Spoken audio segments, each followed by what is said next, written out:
I think the main lesson here, Herbert, is for long-term investors, this is all noise. For traders, this is critical to navigate. It's very difficult, but it's just a matter of understanding that as much as we want Tesla to create value for shareholders every day, every month, every year, the market doesn't work that way. Now, if we look at the next page, and it's a chart of Tesla stock price since January 1st of 2021, a purely arbitrary date, just to kind of shorten time frame. You can see that we've been on a pretty wild ride. In the fall of 2021, the stock hit a peak just around 400. And that was when, Elon essentially started to buy, Twitter stock. And then so from there, stock started to trade down. And it went down to almost 100 a share in the end of 2022, right around kind of the peak concern around the Twitter acquisition. And then from there, it's kind of been a long, bumpy climb back up. And we hit a new high last year at the end of the year of about, what was it, 470 something, maybe 480. Forget exactly what the number was. And then a big drop subsequent to that into this year. And now a climb back up again. So it's been a pretty crazy journey the last few years. But if we also, just to add to this, actually, if we take a look at the drawdown chart, drawdowns measure the peak decline from the prior high. So this red line shows you, like, for example, where it's down, 50 or 60 or 70%. That's the decline from its prior high. Every time this red line hits the x-axis, it's making a new high. And you can barely see those time periods. Right there, you're pointing at one. Yeah, right there is stock's making a high and then almost immediately starts to trade below that.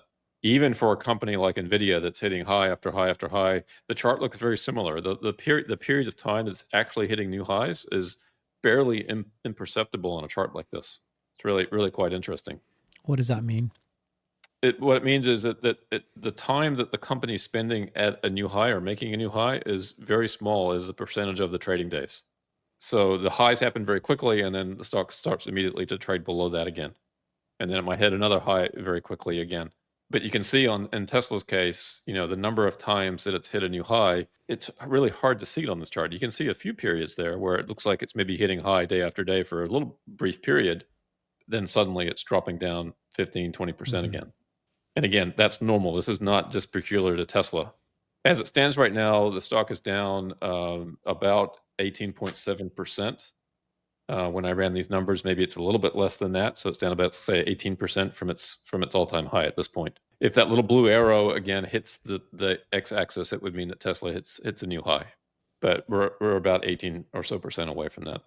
Now, maybe this is a little easier to see it on this next page, where I've overlaid the stock price on this drawdown chart. And so you can see there where Tesla hits a new high, it's in that void where there's no red line, where there's essentially the red lines hit the x-axis and it's making a new high at those points. Yeah. So you can have a stock like Tesla that's done phenomenally well since its IPO, but hardly ever make new highs. Those highs come very quickly and then dissipate. What is the lesson here, though? What is it that, as an investor, I should understand and take to understanding? Yeah, I think it's a lesson of the nature of volatility, is that if you expect, for example, to sell Tesla at a high, good luck timing that. Just as it's difficult to buy at the absolute low, good luck timing that. You can see there when the stock was down, almost 75% in 2022. That didn't last long. Or here, it fell here, and then you go, oh, okay, it's good, and then it goes up, and then then it's going back up again. Boom. You could look at this chart and say, oh yeah, how many times has Tesla fallen by 50%? Oh, now's the time to buy. I'm going to buy it. Well, suddenly you're down 75. Yeah. But again, that was a short period of time. It recovered pretty quickly from that drop. Right. It didn't stay down there for very long. I think the main lesson here, Herbert, is for long-term investors, this is all noise. For traders, this is critical to navigate. It's very difficult, but it's just a matter of understanding that as much as we want Tesla to create value for shareholders every day, every month, every year, the market doesn't work that way. Right. And this is where you get into a discussion between sort of the fundamentals of the company versus what the stock price is reflecting. Was Tesla's fundamentals really down 75% at that point in 2022?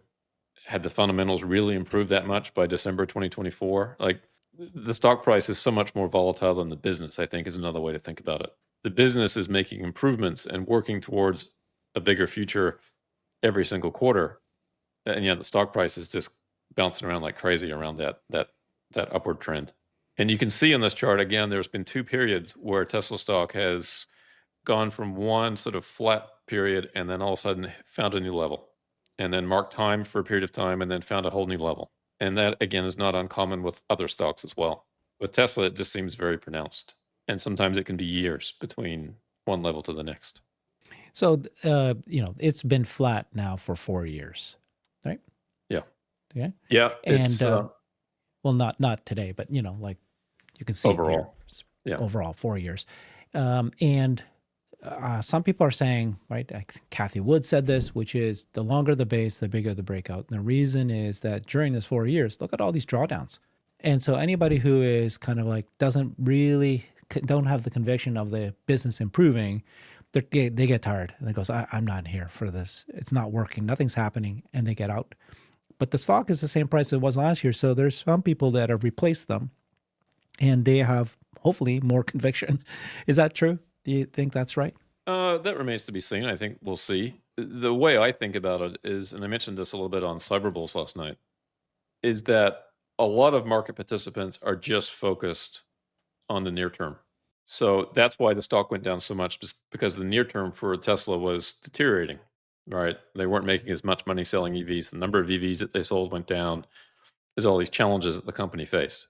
But when I run a model, I'm looking at the present value of all future expected earnings. I'm creating a discounted present value.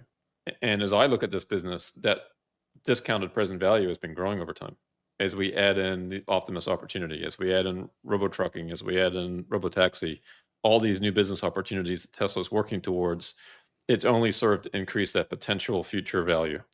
And so I love a situation where there's a huge disconnect between the current price and what Wall Street's focused on, and that growing present value calculation. And at times, people that are short-term focused will win over. And then there are other times when that more optimistic shareholder is going to drive the stock, right?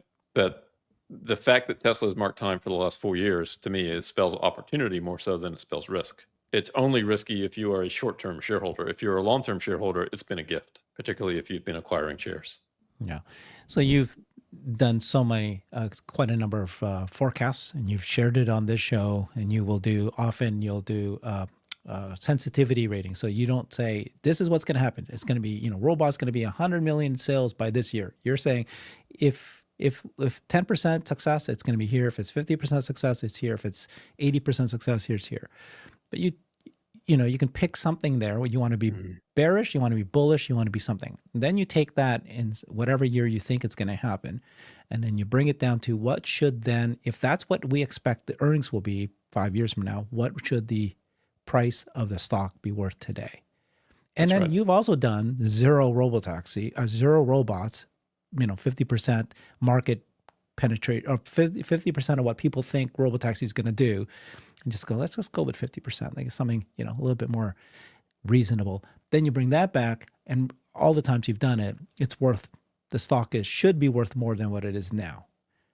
And that gives you the conviction that, okay, your present value of the stock, what the stock should be priced today, is higher than what the stock is now. And that says, okay, there's that disconnect. People are still not getting that this is the potential future of this company, right?